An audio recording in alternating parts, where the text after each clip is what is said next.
জিলহজের প্রথম 10 দিনের আমল, ইবাদত, নেকামল, ভালো কাজ, এটা আল্লাহর কাছে এত প্রিয়, অন্য কোন সময়ের আমল ইবাদত, অন্য কোন দিনের আমল ইবাদত আল্লাহর কাছে এত প্রিয় না। বান্দা এই 10 দিনে নেকামল করলে আল্লাহ তাআলা যত খুশি হন, অন্য কোন সময়ের নেকামলে আল্লাহ তাআলা এত সন্তুষ্ট হন না। জিজ্ঞাসা করা হলো, কিলা ওয়ালাল জিহাদ ইয়া রাসূলুল্লাহ। সাহাবীরা প্রশ্ন করলেন, হে আল্লাহর রাসূল, অন্য সময় আল্লাহর রাহে যদি কেউ জিহাদে যায়, অন্য সময় যদি জিহাদে রত হয়, তাহলে সেই আমলটার মর্যাদাও কি এই দশকের সাধারণ নেকামলের চাইতে উত্তম না? ওটা তো জিহাদ, জীবন বাজি রাখা। এই সময়ের সাধারণ নেকামলের চাইতে অন্য সময়ের জিহাদটাও কি উত্তম না? নবী সাল্লাল্লাহু আলাইহি সাল্লাম বলেছেন, ওয়ালাল জিহাদু ফি সাবিলিল্লাহ, অন্য সময়ের জিহাদও এই সময়ের সাধারণ নেকামলের চাইতে উত্তম না, ইল্লা, তবে অন্য সময়ের জিহাদ যদি কেউ এই পর্যায়ে করে যে তিনি তার জান মাল সবকিছু নিয়ে জিহাদে গেছেন, কিন্তু কিছু নিয়েই ফিরে আসতে পারেন না, সব আল্লাহর রাহে কোরবানি করে দিয়েছেন, এই লোকের কথা ভিন্ন, তার মর্যাদা সবকিছুর উপরে। তাহলে এই দশকের নেকামল, এই দশকের ইবাদত বন্দেগীর মর্যাদা এত বেশি ভাইরা আমার, যে আল্লাহ রাব্বুল আলামিনের কাছে বছরের অন্য কোন সময়ের কোন আমল, এমনকি জিহাদও, সাধারণ জিহাদও এই দশকের নেকামলের চাইতে বেশি প্রিয় না। এই হাদিস থেকে, বুখারীর এই হাদিস থেকে আমরা কি বুঝলাম? যে এই দশক আল্লাহ সুবহানাহু ওয়া তাআলার কাছে ইবাদতের দশক, নেকামলের দশক, মর্যাদার দশক, ফজিলতের দশক। আল্লাহ রাব্বুল আলামিন এই দশকের কদর করার তৌফিক আমাদের সবাইকে দান করুন। ভাইরা আমার, বিশ্ববিখ্যাত হাদিসবেত্তা হাফেজ ইবনে হাজার আসকালানী রাহমাতুল্লাহি আলাইহি জিলহজের প্রথম দশক সম্পর্কে বলেছেন, জিলহজের প্রথম দশকের এত মর্যাদা কেন বেশি ভাই? কারণ সমস্ত ইবাদাতের সমাহার এই দশকের মধ্যে আছে। ইসলামের যে মৌলিক ইবাদতগুলো আছে, প্রায় সব মেইন সব ইবাদতগুলোর সমাহার এই দশকে আপনি খুঁজে পাবেন, এমনকি রমজানেও পাবেন না সব, এই দশকে সবগুলোর সমাহার পাবেন। কিভাবে? এই দশকে আমরা দেখি যে প্রথমত ঈমান তো 12 মাসের আমল, অন্য সময়ও আছে, এই সময়ও আছে। 5 ওয়াক্ত নামাজ 12 মাসের আমল, অন্য সময়ও পড়তে হয়, এই দশকেও পড়তে হয়। রোজা রমজান মাসে আছে, এই দশকেও রোজা আছে, প্রথম 9 দিনই রোজার কথা হাদিসে আছে, আবার বিশেষভাবে আরাফাতের দিন রোজার কথা আছে। তাহলে ইসলামের তৃতীয় রোকন রোজা, রোজা অবশ্য হজ হলো তৃতীয়, জাকাত হলো তৃতীয় রোকন। জাকাত অন্য সময় দেওয়া যায়, এই সময়ও দেওয়া যায়, তাহলে জাকাত আদায়যোগ্য সময় এটা। আবার রোজারও আমল এই দশকের মধ্যে আছে। আর হজ তো হয়ই এই দশকে, হজের মূল কাজই হলো এই দশকে, ফরজ কাজগুলো সব এই দশকেই হয়ে যায়। তাহলে এই দশকে ঈমান আছে, নামাজ আছে, জাকাত আছে, রোজা আছে, হজ আছে, আবার কোরবানি আছে, আবার জিকিরের জন্য আলাদা নির্দেশ আছে, এই দিনগুলোতে বিশেষভাবে আল্লাহর জিকির করো। আছে না নাই ভাই? তাহলে আমরা কি বুঝলাম? এই দশকে সমস্ত ইবাদতের কি আছে? সমাহার আছে, সমস্ত ইবাদতের নজির আছে। এই জন্য এই দশকের মর্যাদা অনেক বেশি। আল্লাহ রাব্বুল আলামিন এই দশকের মর্যাদা এবং কদর আমাদের সবাইকে করার তৌফিক নসিব করুন। ভাইরা আমার, এই দশকের মর্যাদা নিয়ে আমরা কথা বাড়াতে চাই না, এবার আমরা করণীয়তে চলে যাই। কি করব আমরা? আমরা কোরআন এবং হাদিসের আলোকে 11টি আমলের কথা বলতে পারি। এই 11টি আমল এই দশকের জন্য খাস, স্পেশাল। নাম্বার 1 নম্বর এই দশকের আমল হলো বেশি বেশি আল্লাহর জিকির করা। কি করা? বেশি বেশি আল্লাহর জিকির করা। কারণ কোরআনে কারিমের সূরা তাওবাতে আল্লাহ রাব্বুল আলামিন এই দশককে ইঙ্গিত করে বলেছেন যে তোমরা আল্লাহ তাআলার জিকির করো ফি আইয়ামিম মাদুদাত, নির্দিষ্ট দিনসমূহে, নির্ধারিত দিনগুলোতে তোমরা আল্লাহর জিকিরে মাশগুল থাকো। এখানে আল্লাহর জিকির যে নির্দিষ্ট দিনগুলোতে রাখার কথা বলা হয়েছে, সেই আয়াতের ব্যাখ্যা আবারও তাফসীর ইবনে কাসিরে এবং ইবনে আব্বাস রাদিয়াল্লাহু তাআলা সহ আরো অন্যান্য মুফাসসিরদের থেকে বর্ণিত হয়েছে যে নির্দিষ্ট দিন বলতে জিলহজের প্রথম 10 দিনকে আল্লাহ তাআলা মিন করেছেন।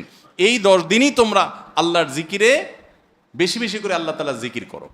তাহলে জিকির শুধু না, পরিমাণে বাড়িয়ে বাড়িয়ে বেশি বেশি পরিমাণে জিকির করতে হবে এই দশকে। আল্লাহ তাআলার স্মরণ অন্তরে হবে, মুখে আল্লাহ তাআলার জিকির চলবে, কাজের মাধ্যমে জিকিরের আমল চলবে, অন্তরের স্মরণের মাধ্যমে, মুখে জিকিরের মাধ্যমে। কোরআনের তেলাওয়াত একটা জিকির, তাসবিহগুলো একটা জিকির, তাহমিদ আল্লাহর প্রশংসা একটা জিকির, এরকম যত জিকির আছে এই দশক হলো জিকিরের দশক। সবচেয়ে বেশি জিকির চলবে, সবচেয়ে বেশি কি চলবে? জিকির চলবে। দ্বিতীয়ত যে আমলটি চলবে তা হলো যে কোনো নেক আমল। যে কোনো নেকামল। কারণ একটু আগে আমরা হাদিস শুনলাম যে নবী করিম সাল্লাল্লাহু আলাইহি ওয়াসাল্লাম বলেছেন, মা মিন আইয়ামিন আল্লাহ আমালুস সালিহু ফিহিন্না আহাব্বু ইলাল্লাহ মিন হাযিহিল আইয়াম। এই জিলহজের 10 দিনের চাইতে অন্য কোনো দিনের নেকামল আল্লাহর কাছে বেশি প্রিয় না। মাস হিসাবে রমাদান সবচেয়ে সেরা, আর দিন হিসাবে খুচরা দিনগুলোর মধ্যে রমজানের বাইরে সবচেয়ে সেরা কোনটা? জিলহজের প্রথম দশক। রমজানের পরে মর্যাদার বিচারে সবচেয়ে বেশি মর্যাদাপূর্ণ দশক হলো এই দশক। এই জন্য এই দশকে আমল করলে আল্লাহর কাছে এত প্রিয় যে অন্য কোনো সময়ের আমল আল্লাহর কাছে এত প্রিয় না। এই জন্য এই দশকের দ্বিতীয় আমল হলো বেশি বেশি নেকামল করা। বেশি বেশি কি করা? নেকামল করা। রুটিন যে নামাজগুলো আছে, কাজগুলো আছে, সেগুলো বিশেষ ইহতেমামের সাথে করা। অন্য সময় আপনি নামাজের টুকটাক গাফলতি করেন, কিন্তু এই দশকে মোটেই করবেন না। অন্য দশকে আপনার ফজরের জামাত একটু মিস হয়, এই দশক মোটেই করবেন না। আগে থেকে ইহতেমাম থাকবে যে এই দশক কোনোভাবে ইবাদত থেকে আমি যেন দূরে না থাকি। আল্লাহ তাআলা আমাদের সবাইকে আমলের তৌফিক দান করুন। তাহলে 2 নম্বর আমল হলো বেশি বেশি নেকামল করা এই দশকে। রুটিন নেকামলগুলো যেগুলো সবসময় করতে হয়, এগুলোকে বিশেষ ইহতেমামের সাথে করা, আর আরো নফল আমল বাড়িয়ে বাড়িয়ে করা। আপনি অন্য সময় কোরআন তেলাওয়াত খুব বেশি করতে পারেন না, এই দশকে কোনো অবস্থাতে ছাড়বেন না। অন্য সময় তাসবিহ তেলাওয়াত খুব বেশি হয় না, এই দশকে কোনো অবস্থায় ছাড়বেন না। অন্য সময় নামাজে খুব বেশি খুশু ধরে রাখতে পারেন না, এই দশকে চ্যালেঞ্জ থাকবে যে ধীরস্থিরতার সাথে মনোযোগের সাথে নামাজ পড়বো। এভাবে নেকামলের কসরত করতে থাকবেন। আল্লাহর প্রিয় পাত্র হওয়ার পথে আমরা এগিয়ে যেতে চাইলে এই দশক, এই 10টা দিন আমাদের জন্য বিরাট বড় একটা সুযোগ। আল্লাহ আমাদের সবাইকে তৌফিক দান করুন। 3 নম্বর, এই দশকের করণীয় হলো সকল গুনাহ থেকে অন্য সময়ের চাইতে এই সময়টাতে বেঁচে থাকার জন্য বেশি সচেষ্ট থাকা। গুনাহ তো 12 মাসই আমরা করব না, কিন্তু এই দশক গুনাহ না করার ব্যাপারে চেষ্টাটা একটু বেশি থাকবে। কারণ আপনারা সূরা তাওবার একটি আয়াত শুনেছেন, আল্লাহ রাব্বুল আলামিন সম্মানিত 4 মাসের আলোচনা করে বলেছেন, যালিকাদ দীনুল কাইয়্যিম ফালা তাজলিমু ফিহিন্না আনফুসাকুম। এই সম্মানিত মাসগুলোতে তোমরা নিজের প্রতি নিজে অবিচার করিও না। ভাইরা আমার, তার মানে যেই সময়টাতে আল্লাহর নৈকট্য লাভের সুযোগ, ওই সময়টাতে যদি কেউ পাপাচারে লিপ্ত হয়, এর চেয়ে পাপিষ্ট আর কে আছে? এই জন্য আল্লাহ রাব্বুল আলামিন আমাদেরকে দরদের সাথে বলছেন, ভাষা খেয়াল করেন, ফালা তাজলিমু ফিহিন্না আনফুসাকুম, তোমরা নিজের পায়ে নিজে কুঠারাঘাত করিও না। এই 10 দিন না, শুধুমাত্র এই পুরো সম্মানিত 4 মাস, সম্মানিত 4 মাসের ভিতরে টানা 3টা মাস চলছে, জিলকদ, জিলহজ, মুহররম, আরেকটা হলো রজব মাস, রমজানের আগের মাস। তাহলে সম্মানিত 4 মাসের মধ্যে এই 10টা দিন আবার বিশেষ মর্যাদাবান। অতএব এই আয়াতটা এখানে আরো বেশি ফিট হবে, অর্থাৎ পাপাচার থেকে বাঁচার জন্য আলাদা কসরত থাকবে। অন্য সময় আমি গুনাহের কাজ করলেও এই দশকে কোন অবস্থাতে আল্লাহর নাফরমানি করব না। আল্লাহ আমাদের সবাইকে বেঁচে থাকার তৌফিক দান করুন। ভাইরা আমার, তাহলে 3 নম্বর আমল আমরা পেয়ে গেলাম। 4 নম্বর আমল হলো যাদেরকে আল্লাহ তাআলা সামর্থ্য দিয়েছেন তারা হজ করবেন। এই দশক হজের আমলের মাস, আমলের দশক, এই দশকেই হজ হবে। অতএব যাদের তৌফিক দিয়েছেন আল্লাহ তাআলা, তারা কি করবেন? হজ করবেন। এটা এই দশকের আমল। এটা হলো 4 নম্বর আমল। 5 নম্বর আমল হলো যাদেরকে আল্লাহ সামর্থ্য দিয়েছেন তারা এই দশকে কোরবানি করবেন। কারণ কোরবানি এমন একটা আমল, নবী করিম সাল্লাল্লাহু আলাইহি সাল্লাম মদিনা হিজরত করেছেন, এরপর থেকে প্রতি বছরই তিনি কি করেছেন? কোরবানি করেছেন। আল্লাহ নির্দেশ করেছেন, ফাসাল্লি লিরাব্বিকা ওয়ানহার, তুমি তোমার রবের নির্দেশ পালনার্থে নামাজ আদায় করো এবং কোরবানি করো। তো এই জন্য ঈদুল আজহা অর্থাৎ এই জিলহজের প্রথম দশকের শেষ দিন অর্থাৎ 10ম দিনে কোরবানির আমলটা করা, এটা যাদের সামর্থ্য আছে তাদের জন্য প্রযোজ্য। এই দশকের একটা আমল হলো কি করা? কোরবানি করা। কয়টা আমল গেল? 5টা। 6 নম্বর হলো যাদের কোরবানি করার ইচ্ছা আছে তারা জিলহজের চাঁদ ওঠার আগে জিলকদ মাসের শেষ দিনের মধ্যে তাদের হাতের নখ, চুল, গোফ, অবাঞ্ছিত লোম এগুলো সব কেটে পরিষ্কার করে ফেলবেন এবং এই দশক আর সেগুলোতে হাত দিবেন না। কোরবানি করে তারপরে সেগুলো পরিষ্কার করতে চাইলে করবেন, এই দশকে আর হাত দিবেন না। নবী সাল্লাল্লাহু আলাইহি সাল্লাম বলেছেন, মান আরাদা আন ইউদাহিয়া ফালা ইয়াখুয মিন শা'রিহি ওয়া আযফারিহি শাইআ, যে ব্যক্তি কোরবানি করার এরাদা করেছে, নিয়ত করেছে, সেই জন্য তার চুল, নখ এগুলো না কাটে। ওই 10 দিন জিলহজের চাঁদ উঠছে আর কাটবেন না, চাঁদ উঠার আগে কেটে ফেলবেন এবং কোরবানির পরে যায় কাটবেন। এই 10 দিন বিরত থাকা। তবে অন্য আরো বিভিন্ন রেওয়ায়াত থেকে, বর্ণনা থেকে বোঝা যায় যে এই আমলটা শুধু যিনি কোরবানি করবেন তিনি নয়, যিনি কোরবানি করবেন না, কোরবানি করার সামর্থ্য নাই, তিনি এই আমল করতে পারেন, তাহলে আল্লাহ তাআলা তাকে কোরবানি করার সওয়াব দান করবেন। এমনকি কোন সালাফ, কোন সাহাবী থেকে এই আমলও বর্ণিত আছে যে বাসার বাচ্চা কাচ্চা যারা আছে তাদেরকেও এই দশকে চুল নখ ইত্যাদি কাটতে নিষেধ করেছেন। তাহলে চুল নখ ইত্যাদি কাটা থেকে বিরত থাকা এই 10 দিন, আগে কাটা এবং পরে কাটা, এই 10 দিন না কাটাকাটি না করা, এটা একটা মুস্তাহাব আমল। এবং প্রায় সব ফুকাহে কেরাম এই ব্যাপারে একমত হয়েছেন। মওসুয়া ফিকহিয়া কুয়েতিয়ার মধ্যে লেখা হয়েছে যে ইত্তাফাকাল ফুকাহা, সব ফকিগণ প্রায় একমত যে এই দশকে যিনি কোরবানি করবেন তিনি তো বটেই, কোরবানি যিনি করবেন না তাদের তরফ থেকেও চুল নখ এগুলা কাটা থেকে বিরত থাকা মুস্তাহাব। তাহলে 6 নম্বর আমল গেল চুল নখ ইত্যাদি এই দশক না কেটে থাকা। 7 নম্বর আমল হলো এই দশকে বেশি বেশি তাকবীর পাঠ করা। এটা তাকবীরে মুতলাক বলা হয়, সাধারণ তাকবীর। আল্লাহু আকবার, আল্লাহু আকবার, লা ইলাহা ইল্লাল্লাহ, আল্লাহু আকবার, আল্লাহু আকবার, ওয়ালিল্লাহিল হামদ। এই তাকবীরটা হলো মিন শাআইরিল ইসলাম, এটাকে আমরা করতে পারি। ইসলামের যে নিদর্শনগুলো আছে সেগুলোর মতো করে এই তাকবীরটা আমরা পাঠ করব, এমনভাবে পাঠ করব যে অলিতে গলিতে রাস্তাঘাটে সব জায়গায় তাকবীরের ধ্বনি চলতে থাকবে, কারোর ডিস্টার্ব করে না, মৃদু কণ্ঠে সব জায়গায় গুনগুনিয়ে আমাদের মুখ থেকে তাকবীর চলবে।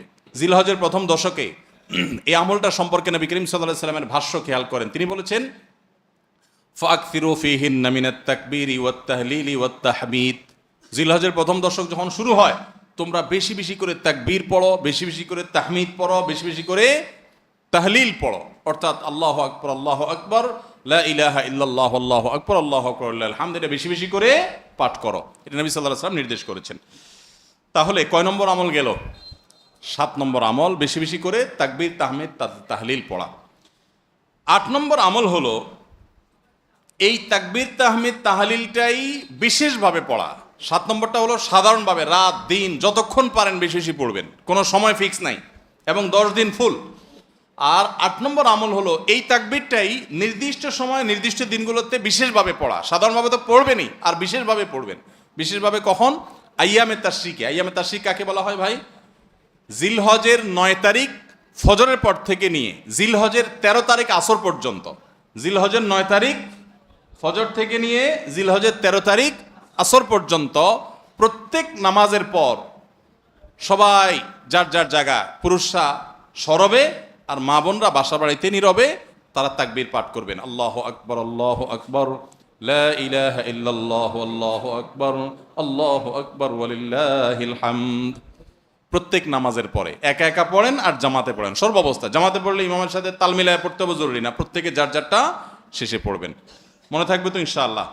তাহলে 8 নম্বর আমল হলো আইয়ামে তাশরিক, অর্থাৎ জিলহজের 9 তারিখ থেকে 13 তারিখ পর্যন্ত প্রত্যেক নামাজের পরে তাকবীরগুলো জোরে জোরে পাঠ করতে থাকবো ইনশাআল্লাহ।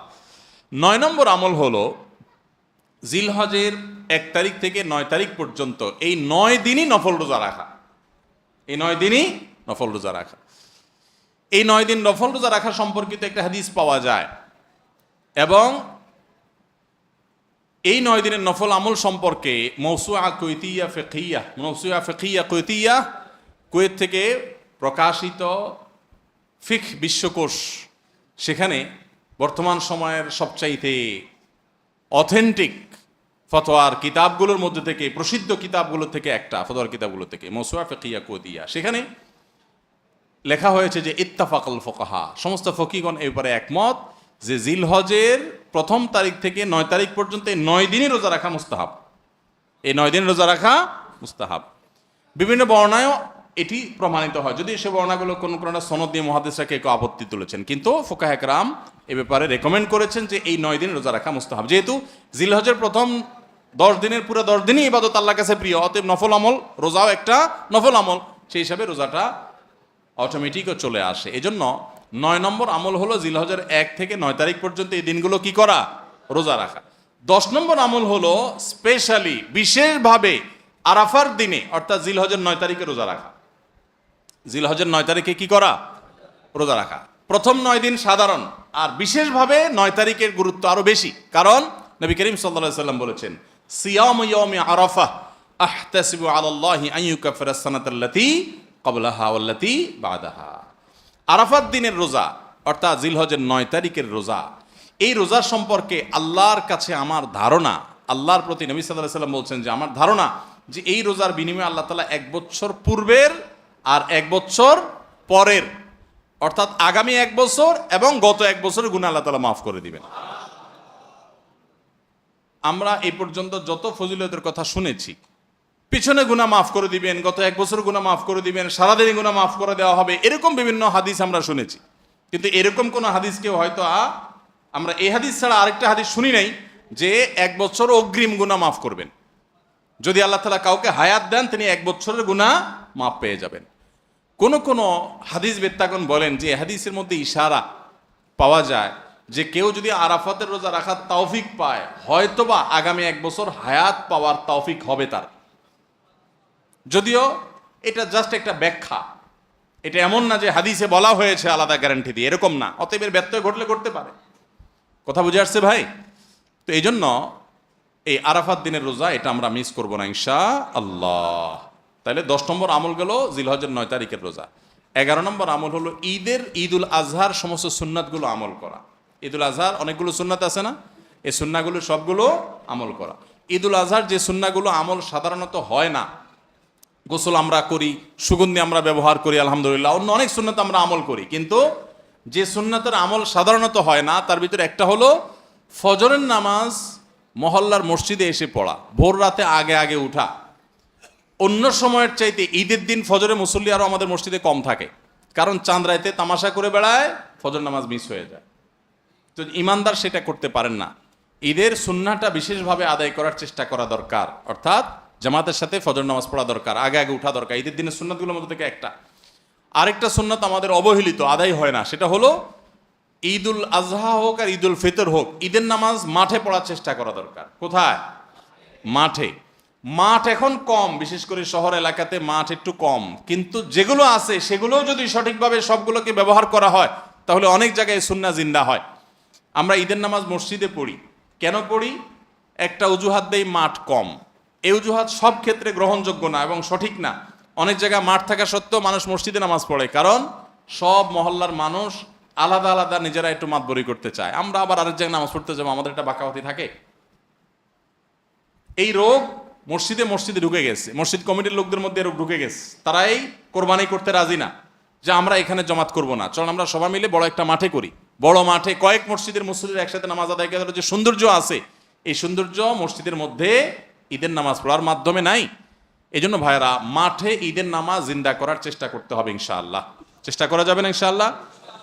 তাই বলে আবার রাস্তাঘাট আটকায় মানুষের অসুবিধা হয় সেভাবে করে ঈদের নামাজ ব্যবস্থা করেন না।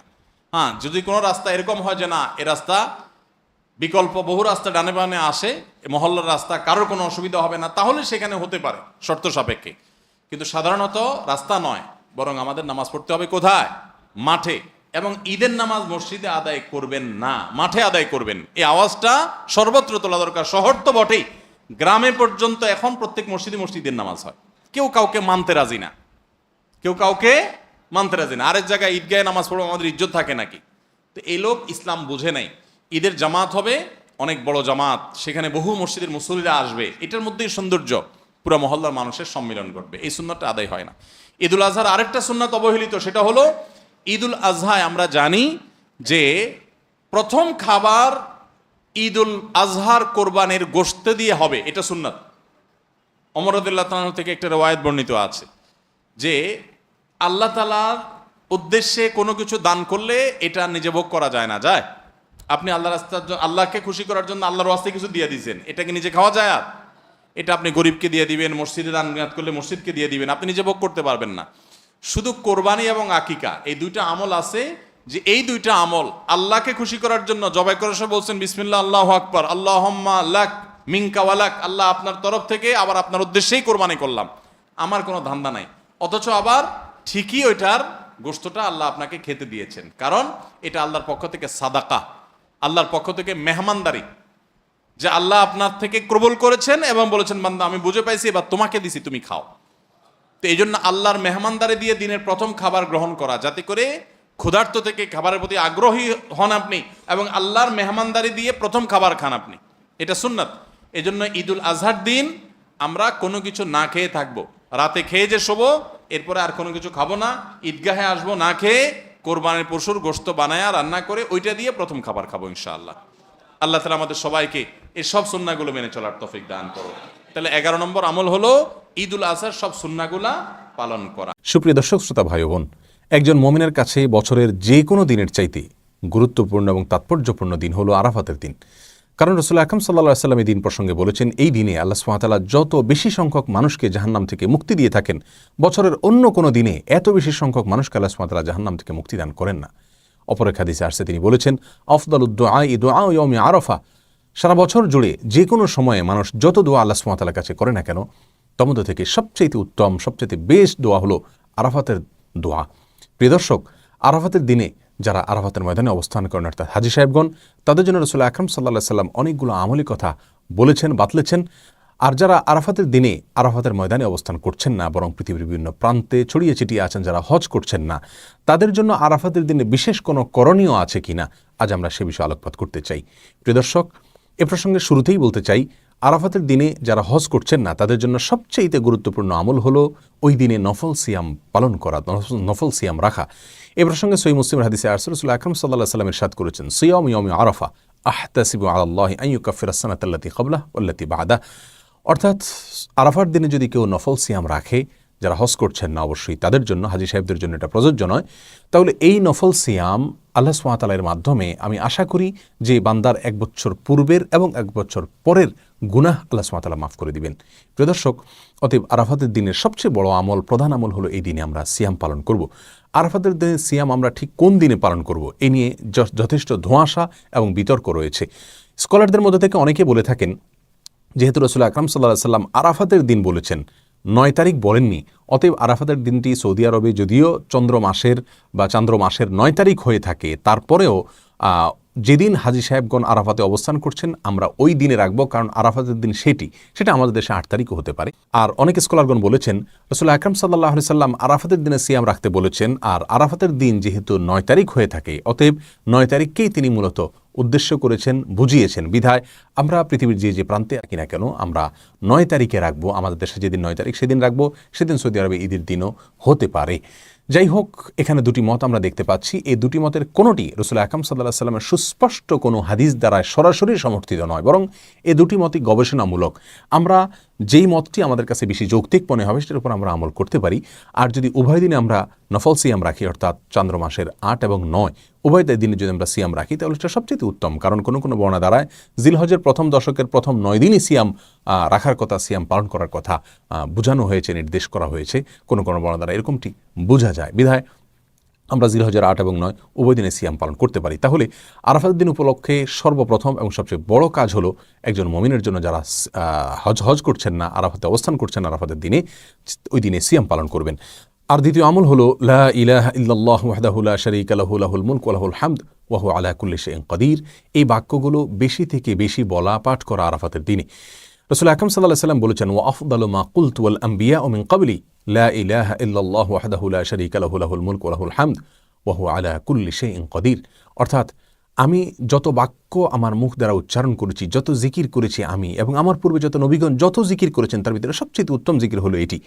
রাসূলুল্লাহ আকরাম সাল্লাল্লাহু আলাইহি ওয়াসাল্লাম এই জিকির আরাফাতের দিনে, এই দোয়াকে, এই বাক্যগুলোকে আরাফাতের দিনে পাঠ করার পরে বিশেষভাবে নির্দেশ দান করেছেন। এই দোয়াগুলো বা এই বাক্যগুলো যদিও হাজী সাহেবদের জন্য, যারা আরাফাতের মধ্যে অবস্থান করছেন তাদের জন্য বলা হয়েছে, তারপরেও এই বাক্যগুলো যারা হজ করছেন না বা আরাফাতের দিনে আরাফাতের ময়দানে বাইরে আছেন তারাও পাঠ করতে পারেন। এটাই বিশুদ্ধ মত। কারণ রাসূলুল্লাহ আকরাম সাল্লাল্লাহু আলাইহি ওয়াসাল্লাম এখানে নির্দিষ্ট করে দেননি যে শুধুমাত্র আরাফাতের দিনে যারা অবস্থান করছেন তারাই পড়বে, বরং আরাফাতের দিনে যে আমলগুলো আছে সেগুলো দিনের সাথে তিনি সম্পৃক্ত করেছেন।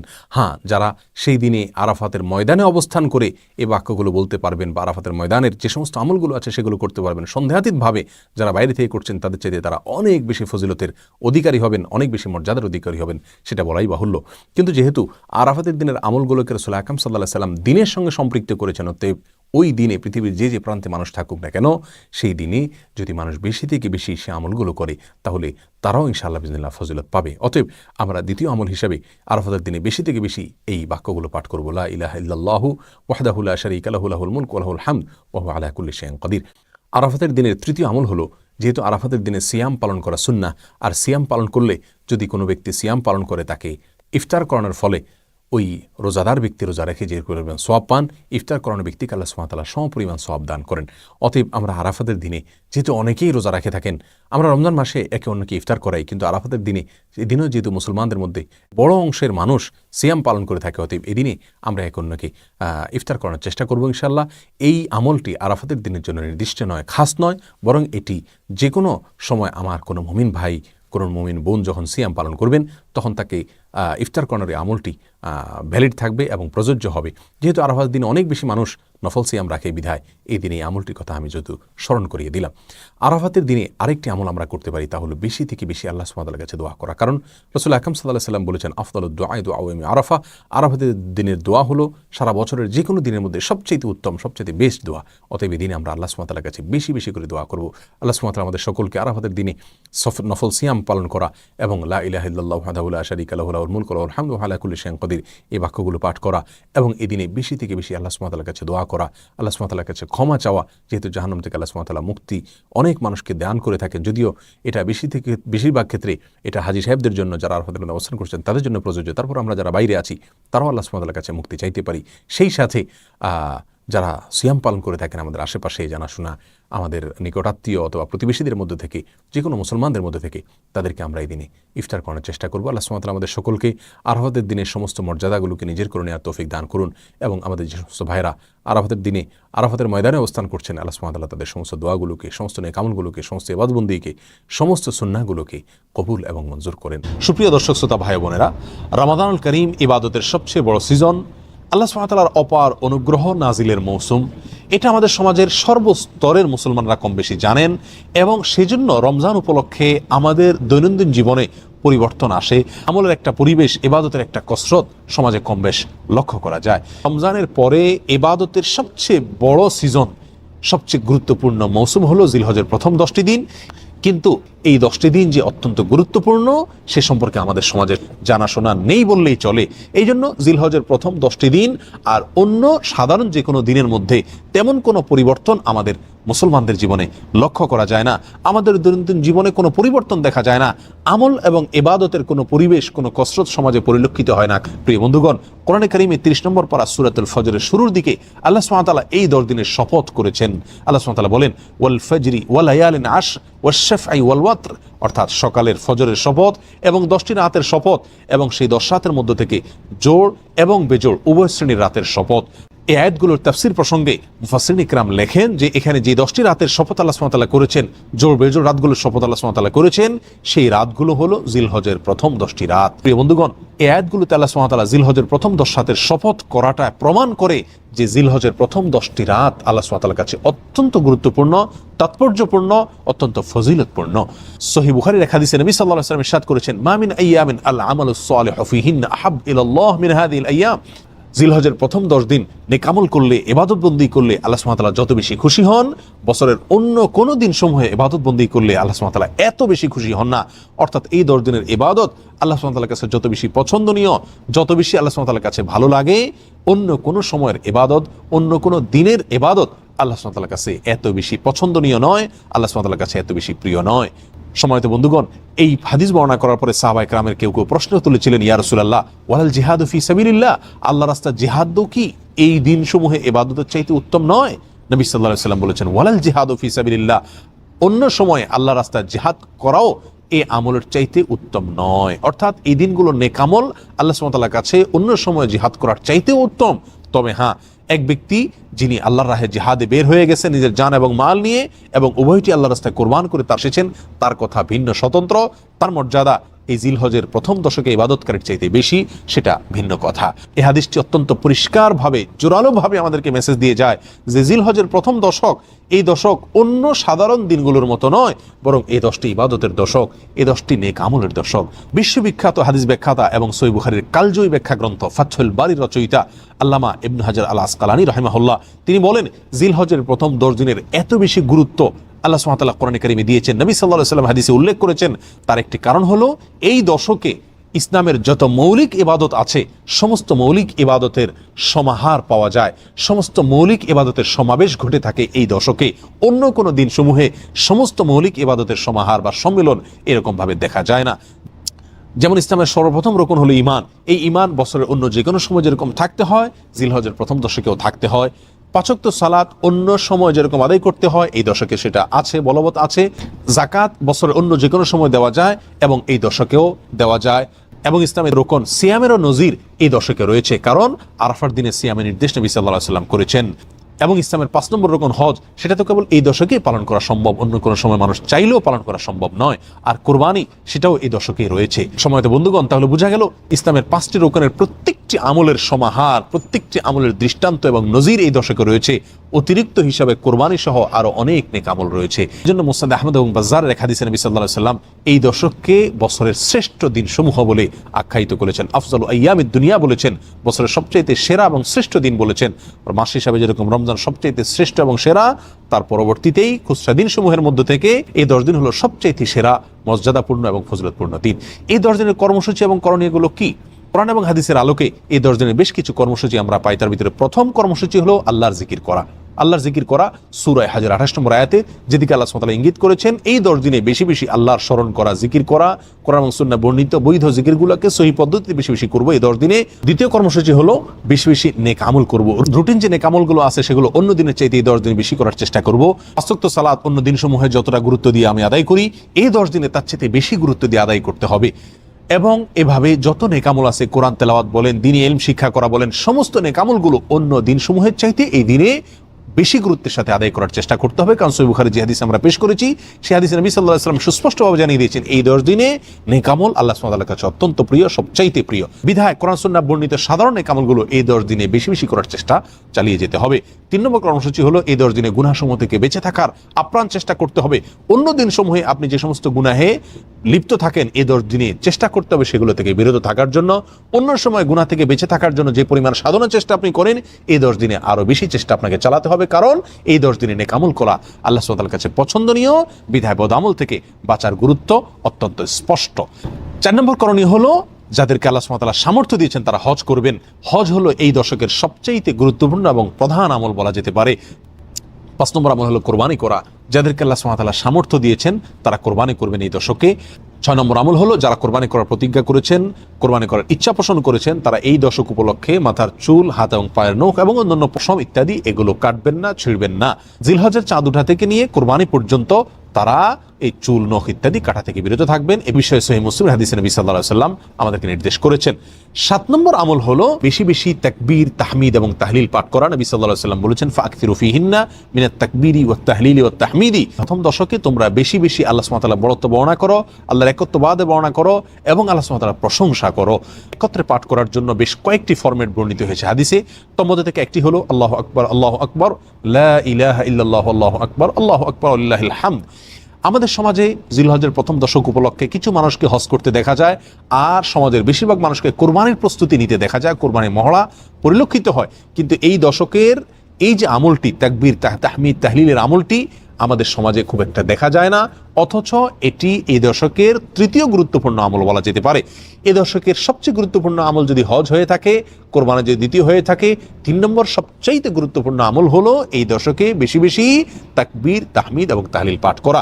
সাহাবী আবু হুরায়রা এবং আব্দুল্লাহ ইবনে ওমর রাদিয়াল্লাহু তাআলা আনহুমা তারা এই দশকে বেশি বেশি তাকবীর, তাহমিদ এবং তাহলিল পাঠ করার জন্য বাজারে চলে যেতেন এবং বাজারে গিয়ে তারা উচ্চ স্বরে এই তাকবীর, তাহমিদ এবং তাহলিল পাঠ করতেন, উদ্দেশ্য যাতে করে শুনে অন্যরাও পাঠ করতে পারে। আমাদের মধ্যে কয়জন মুমিন আছি যারা এই সৎসাহস রাখি যে আমি বাজারে গিয়ে, দোকানে গিয়ে, মার্কেটে গিয়ে উচ্চ স্বরে তাকবীর, তাহমিদ এবং তাহলিল পাঠ করবো, এই আশায় যেন আমার তাকবীর, তাহমিদ, তাহলিল শুনে অন্যদেরও স্মরণে আসে, তারাও পাঠ করে। প্রিয় বন্ধুগণ, এই আমলটিকে সমাজে পুনর্জীবন দেওয়া অত্যন্ত গুরুত্বপূর্ণ। চেষ্টা করি জিলহজের প্রথম দশক উপলক্ষে দিনে রাতে চলতে ফিরতে, উঠতে বসতে, কর্মস্থলে, নিজের বাসস্থানে, সর্ব জায়গায় তাকবীর, তাহমিদ এবং তাহলিলের রব উঠাই দিই এবং পড়তে থাকি, অন্যকে শুনে শুনে পড়তে থাকি, উচ্চ স্বরে পড়তে থাকি। আল্লাহু আকবার, আল্লাহু আকবার, লা ইলাহা ইল্লাল্লাহু, আল্লাহু আকবার, আল্লাহু আকবার, ওয়ালিল্লাহিল হামদ। 8 নম্বর আমল হলো এই একই দোয়া আইয়ামে তাশরিকে প্রত্যেক সালাতের পরে নারী পুরুষ সকলে একবার করে পাঠ করা, অর্থাৎ ঈদের দিন এবং ঈদের পরে আরো 2 দিন, এই 3 দিন ফজর থেকে এশা পর্যন্ত প্রতিটি সালাতের পরে কমপক্ষে একবার করে আল্লাহু আকবার, আল্লাহু আকবার, লা ইলাহা ইল্লাল্লাহ, আল্লাহু আকবার, আল্লাহু আকবার, লিল্লাহিল হামদ, এটা বা অন্য যে কোনো ফরম্যাট হাদিসে বর্ণিত হয়েছে, এইসব ফরম্যাটে তাকবীর, তাহমিদ এবং তাহলিল পাঠ করা। এটি হলো 8 নম্বরের আমল। 9 নম্বরের আমল হলো আরাফার দিনে নফল সিয়াম রাখা। নবী সাল্লাল্লাহু আলাইহি ওয়াসাল্লাম বলেছেন, সিয়ামু ইয়াউমি আরাফাতা আহতাসিবু আলাল্লাহি আন ইউকাফিরা আস-সানা আল্লাতী ক্বাবলাহা ওয়াল্লাতী বা'দাহা আও কামা ক্বাল। অর্থাৎ আরাফার দিনের সিয়াম কেউ যদি রাখেন তো আল্লাহর প্রতি আমার ধারণা হলো যে তার পূর্বের পেছনের 1 বছরের গুনাহ আল্লাহ সুবহানাহু ওয়া তাআলা মাফ করে দিবেন এবং সামনের অগ্রিম 1 বছরের গুনাহ আল্লাহ সুবহানাহু ওয়া তাআলা মাফ করে দিবেন। যদি সামনের 1 বছর কারোর বাঁচার তৌফিক না হয় তো আল্লাহ সুবহানাহু ওয়া তাআলা তাকে হয়তো 1 বছরের নেক আমল তার আমলনামায় দিয়ে দিবেন। অনেকেই বলেছেন জিলহজের 1ম থেকে 9 তারিখ পর্যন্ত প্রত্যেকটা দিনই নফল সিয়াম রাখার গুরুত্ব রয়েছে। যাদের সামর্থ্য আছে প্রত্যেকটা দিন রাখি, আর যদি সামর্থ্য না থাকে কমপক্ষে আরাফার দিনে, যেদিন হাজী সাহেবরা আরাফাতের ময়দানে অবস্থান করেন সেই দিনে আমরা এই চেষ্টা করি। আল্লাহ সুবহানাহু ওয়া তাআলা সকলকে তৌফিক দান করেন। 10 নম্বর আমল হলো ঈদুল আজহার সালাত আদায় করা এবং ঈদ উপরান্ত সমস্ত সুন্নাহগুলো পালন করা। হলো জিলহজের 1ম দশকের 10টি কর্মসূচি। আবারও আমি এক নজরে বলে দিচ্ছি। প্রথম কাজটি হলো বেশি বেশি আল্লাহর জিকির করা, দ্বিতীয়ত হলো বেশি বেশি নেক আমল করা, 3 নম্বর হলো গুনাহ থেকে বেঁচে থাকার জন্য বেশি বেশি চেষ্টা করা, 4 নম্বর হলো যাদের হজ ফরজ হয়েছে এবং হজ করার সামর্থ্য আছে তারা হজ করা, 5 নম্বর হলো যাদের কোরবানি করার সামর্থ্য আছে তারা কোরবানি করা, 6 নম্বর হলো যারা কোরবানি করার প্রতিজ্ঞা করেছেন, নিয়ত করেছেন, তারা হাতের নখ, পায়ের নখ, মাথার চুল এবং অন্যান্য পশম ইত্যাদি জিলহজের 1ম দশকে না কাটা। নম্বর হলো এই দশকে উঠতে বসতে চলতে ফিরতে বাজারে ঘাটে সব জায়গায় নারী পুরুষ সকলে তাকবীর তাহমিদ তাহলিল বেশি বেশি পাঠ করা। পুরুষরা জোরে জোরে পড়বেন, নারীরা আস্তে আস্তে পড়বেন। আল্লাহু আকবার, আল্লাহু আকবার, লা ইলাহা ইল্লাল্লাহু, আল্লাহু আকবার, আল্লাহু আকবার, ওয়ালিল্লাহিল হামদ। 8 নম্বর আমল হলো এই একই তাকবীর তাহমিদ তাহলিল আইয়ামে তাশরিকে প্রত্যেক ফরজ নামাজের পর একবার করে পাঠ করা। আর 9 নম্বর আমল হলো আরাফার দিনে নফল সিয়াম রাখা এবং সম্ভব হলে 1 থেকে 9 তারিখ পর্যন্ত প্রত্যেকটা দিন নফল সিয়াম রাখা। 10 নম্বর আমল হলো ঈদের দিনের সমস্ত সুন্নাহ পালন করা, ঈদের সালাত আদায় করা। রমজানের পরে আয়তনে এবং গুরুত্বের বিচারে দ্বিতীয় বৃহত্তম ইবাদতের নেক আমলের এই সিজন সম্পর্কে আল্লাহ সুবহানাহু ওয়া তাআলা আমাদের সকলকে সচেতন হওয়ার, গুরুত্ব আরোপ করার তৌফিক দান করুন। বন্ধুগণ, জিলহজ তো প্রতি বছর একবার করে আসে। আমার জীবনে জিলহজ কতবার এসেছে, কিন্তু জিলহজের 1ম দশকে নেক আমলের গুরুত্বের কোনো ছাপ আমার জীবনে কি আদৌ পড়েছে? এই প্রশ্ন আমরা প্রত্যেকে যার যার নিজের কাছে রাখি এবং এই প্রশ্নের আলোকে জীবনের অবশিষ্ট জিলহজগুলোকে ভিন্ন মাত্রায় নেক আমলের মাধ্যমে কাটাবার চেষ্টা করি।